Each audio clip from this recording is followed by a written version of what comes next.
आप देख रहे हैं न्यूज 24। आपके साथ मैं हूं रवि ठाकुर। शुरुआत करते हैं इस वक्त की बड़ी सियासी खबर से जो हिमाचल प्रदेश से आ रही है। हिमाचल प्रदेश में पूर्व मुख्यमंत्री वीरभद्र सिंह के बेटे विक्रमादित्य ने मंत्री पद से इस्तीफा दे दिया है। इस वक्त की यह बड़ी खबर। पहले से ही हिमाचल प्रदेश में कांग्रेस सरकार पर संकट गहरा हुआ है। इस बीच पीडब्ल्यूडी मिनिस्टर विक्रमादित्य ने मंत्री पद से इस्तीफा दे दिया है। एक के बाद एक नए घटनाक्रम हिमाचल की सियासत में इस वक्त देखने को मिल रहे हैं। विक्रमादित्य ने इस्तीफा देने के बाद कहा कि जनता के लिए कुछ कड़े फैसले लेने पड़ते हैं। साफ तौर से यहां पे नजर आ रहा है कि हिमाचल में अब सियासी ड्रामा जो देखने को मिल रहा है उसमें एक के बाद एक नए यू टर्न देखने को मिल रहे हैं। कल कांग्रेस के 6 विधायकों ने क्रॉस वोटिंग की थी और वो हरियाणा के पंचकुला पहुंच गए थे। आज एक और बड़ा घटनाक्रम हुआ है। सरकार के पीडब्ल्यूडी मिनिस्टर विक्रमादित्य का इस्तीफा आ गया है। उनको जागरूक किया है, उनको अवगत करवाया है और आने वाले समय में निर्णय जो है वो पार्टी हाईकमान के हाथ में। सर, आपको लगता है कि अगर one question, since you have announced your resignation to Mohanlal ji is CPS, will he also resign? So that is for him to decide. I am not forcing anybody. आपको लगता है कि जो 6 विधायक बागी हुए हैं, अगर नेतृत्व परिवर्तन हो जाता है, मुख्यमंत्री को चेंज कर दिया जाता है तो सरकार बच सकती है, जो सरकार पर संकट अभी आया हुआ है? देखिए, हम तो Few MLAs are looking forward to change in leadership. Do you want change in leadership? Do you want देखिए, to be changed? I have no personal grounds against anybody. I respect everybody. I love everybody, and respect is mutual and vice versa. But definitely, the sentiments of the people, the Congress, the cadre, the party, the चलिए इस खबर पे और ज्यादा जानकारी के लिए सीधा रुक करते हैं मेरे सहयोगी विशाल इंग्लिश का। विशाल, एक और बड़ा घटनाक्रम हिमाचल की सियासत में। कल 6 विधायकों ने बगावत की थी। आज खुद सरकार में जो मंत्री हैं विक्रमादित्य, उन्होंने इस्तीफा दे दिया है।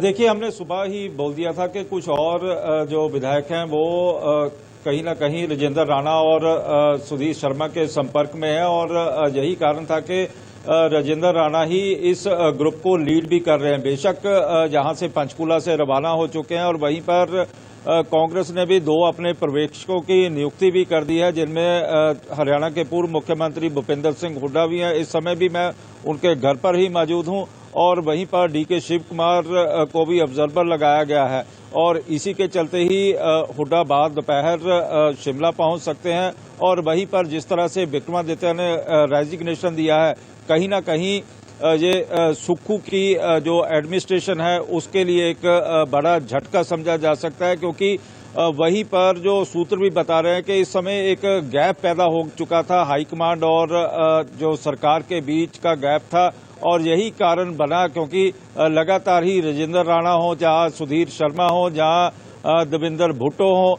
लगातार ही कहते हुए आ रहे थे और पूरी तरह से सरकार से निराश चल रहे थे कि हमने जो वायदे किए हैं उनको पूरा किया जाए, लेकिन किसी भी तरह से मुख्यमंत्री ने उनकी बातों की ओर कोई ध्यान नहीं दिया। और कहा जा सकता है विशाल, यहाँ पे आप कह रहे हैं कि इस पूरे मामले को राजेंद्र राणा लीड कर रहे हैं, लेकिन शुरू में यह लगा कि यह लड़ाई हो सकता है बीजेपी की हो, बीजेपी सरकार बनाना चाहती हो। अब जो पूरा घटनाक्रम और तस्वीर सामने आ रही है हिमाचल प्रदेश की सियासत में, उसमें साफ तौर से यह स्पष्ट आ रहा है कि यह लड़ाई मुख्यमंत्री पद की है और लड़ाई कांग्रेस के अंदर ही चल रही है। कांग्रेस के अंदर ही लोग हैं जो मुख्यमंत्री की पद चाह रहे हैं, जो मंत्री पद की चाह रहे हैं, इसीलिए सरकार को संकट में डाल दिया गया है।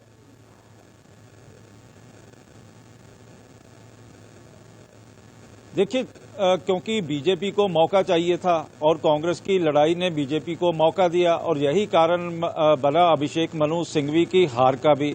और जिस तरह से पहले से ही जो चर्चाएं चल रही थी और राजेंद्र राणा थे जहां सुधीर शर्मा थे, क्योंकि कांगड़ा से सुधीर शर्मा अपने आप को सीनियर गिनते हैं, इसी तरह राजेंद्र राणा भी अपने आप को सीनियर गिनते हैं कि उन्होंने हिमाचल के मुख्यमंत्री प्रेम कुमार धूमल को उस समय हराया था और लगातार ही वो मंत्री पद दिए जाने की मांग भी कर रहे थे। और उनके साथ चाहे वो देवेंद्र भुट्टो हो या 3 दूसरे लोग भी थे और बीजेपी को मौका चाहिए था और बीजेपी ने एन मौके के ऊपर ही ठीक है, जिस ठीक है। तरह तो से इस कहा आपसी जा लड़ाई सकता का है फायदा कि बीजेपी उठा रही है या वाकई में कांग्रेस में अंदर ही अंदर एक बहुत बड़ी फूट चल रही है? लेकिन विक्रमादित्य ने इस्तीफे से पहले क्या कुछ कहा है वो सुन लीजिए। 1 साल इस कार्यकाल को हुआ है। इसमें जिस तरीके की कार्यप्रणाली सरकार की रही है, मैंने उसके ऊपर आज तक कुछ भी नहीं कहा है, मगर आज कहना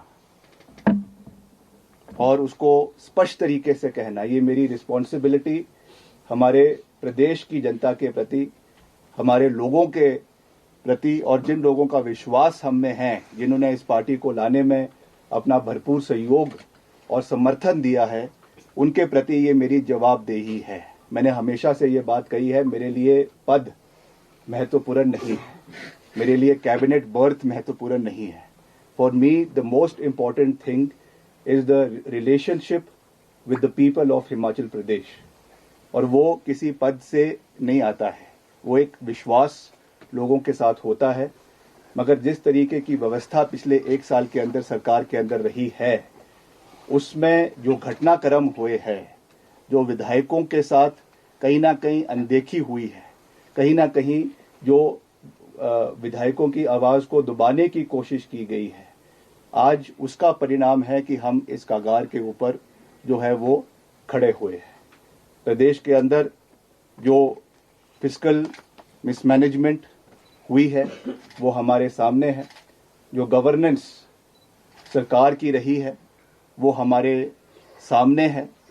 लगातार इन विषयों को पार्टी हाईकमांड के समक्ष भी उठाया गया है, लगातार इन विषयों को जो है वो हमारे पार्टी के और जो नेतृत्व है उनके समक्ष, जो इंस्टेंस कुछ दिन पहले हुआ, जहां पर एक आपने भी उसको देखा होगा हाउस के अंदर, जो कुछ पट्टिकाओं के ऊपर एक ये चीज हुई है जिसमें deliberate message show cause notices भेजे गए हैं। This is a breach of trust, this is something that has led to where we are standing today. इस तरीके की जो चीजें सरकार के अंदर हुई है, किस क्वार्टर पे हुई है, कहां पर हुई है, मैं नहीं जानता हूं, मगर ऐसा लगता है कि डेलिब्रेट तरीके से ये चीजें जो है वो प्रदेश के अंदर या सरकार के अंदर हुई है, विच इज वेरी अनफॉर्चुनेट। और मैं उनमें से नहीं हूं जो किसी भी प्रेशर में आने वाला है। जैसा मैंने कहा, मुझे पता है रिगार्ड देना, रिस्पेक्ट देना, कहां पर लक्ष्मण रेखा को खींचना है, कहां पर लाइन ड्रॉ करनी है, I very well know, but I am not a person who will be overcome by these tactics and pressures. मैं राजनीति में हूं। वीरभद्र सिंह जी की जो प्रिंसिपल्स है, 6 बार वो हिमाचल प्रदेश के मुख्यमंत्री रहे हैं, उन्होंने हमेशा जो है अपने टर्म्स एंड कंडीशंस पे, with due regard and respect of the high command, उन्होंने अपने टर्म्स एंड कंडीशंस पे राजनीति करी है। And it is my moral responsibility कि जैसा मैंने हमेशा कहा है कि सही का समर्थन और गलत का विरोध करते हुए हम उसी राह पर आगे चलेंगे, with all humility, with all जो है एक रिस्पेक्ट, एक ड्यू रिगार्ड एंड रिस्पेक्ट जिसको देना है हम निश्चित तौर से देंगे, इसमें कोई दो राय नहीं है। मगर अगर हमारी आवाज को या हमारे जो है अस्तित्व को कोई दबाने का या कोई मिटाने की कोशिश करेगा, उस चीज को मैं टॉलरेट। तो आप देख सकते हैं किस तरह से पीडब्ल्यूडी मिनिस्टर हैं विक्रमादित्य सिंह, जिन्होंने अपने पद से अब इस्तीफा दे दिया है। कल 6 विधायक पहले ही बगावत कर चुके हैं क्रॉस वोटिंग कर राज्यसभा उम्मीदवारी के चुनाव के लिए। सीधा रुख करते हैं, मेरे साथ इस वक्त बीजेपी की प्रवक्ता अनिला सिंह जुड़ गई हैं। अनिला जी, एक और राज्य में एक और सरकार संकट में आ गई है और कहा जा रहा है इस संकट के पीछे पूरा खेला बीजेपी का है, क्या आगे होने वाला है अनिला जी? मेरी सबको राम राम। ये भारतीय जनता पार्टी के ऊपर तो आरोप करना उचित नहीं है ना। अगर पार्टी के यानी कांग्रेस पार्टी के आला कमान या कांग्रेस पार्टी के मुख्यमंत्री जी या कांग्रेस पार्टी के जो उच्चतम नेतागण हैं वो अपने विधायकों को नहीं संभाल सकते हैं तो अपने गिरेबान में झांके ना। भारतीय जनता पार्टी राजनीति कर रही है। भारतीय जनता पार्टी यहाँ पर ढोल मंजीरे ढोलक बजाने के लिए नहीं आई हुई है। आपका गढ़ कमजोर है, आपके विधायक आपसे असंतुष्ट है, आपके मंत्री आपसे असंतुष्ट हैं, आरोप आप भारतीय जनता पार्टी पे लगाएंगे। घर आपको चलाना नहीं आता है, आरोप आप भारतीय जनता पार्टी पर लगाएंगे। अगर आप कमजोर होंगे, आपका किला कमजोर होगा तो हम बिल्कुल ढाएंगे उसको, क्योंकि हिमाचल प्रदेश को एक मजबूती चाहिए। एक स्थिरता चाहिए, वो केवल और केवल भारतीय जनता पार्टी की सरकार उसको दे सकती है। नहीं, लेकिन अनिला जी, कल मुख्यमंत्री सुखविंदर सिंह सुक्खू ने कहा कि बीजेपी की तरफ से सुरक्षा दी गई, सीआरपीएफ के जवान उनके साथ रहे, हरियाणा में रखा गया ताकि बीजेपी की सरकार वहां पे है, ताकि सुरक्षित उनको रखा गया। तो ये माने कि बीजेपी अब सरकार बनाने के लिए आगे कदम बढ़ाएगी और उन तमाम विधायकों को जिन्होंने कांग्रेस से बगावत की है उनको साथ लेकर चलेगी आगे? अगर इस प्रकार का कोई कदम उठाना पड़ेगा जो कि हिमाचल प्रदेश के हित में होगा, तो भारतीय जनता पार्टी बिल्कुल कदम उठाएगी। एक मजबूत गुस्सा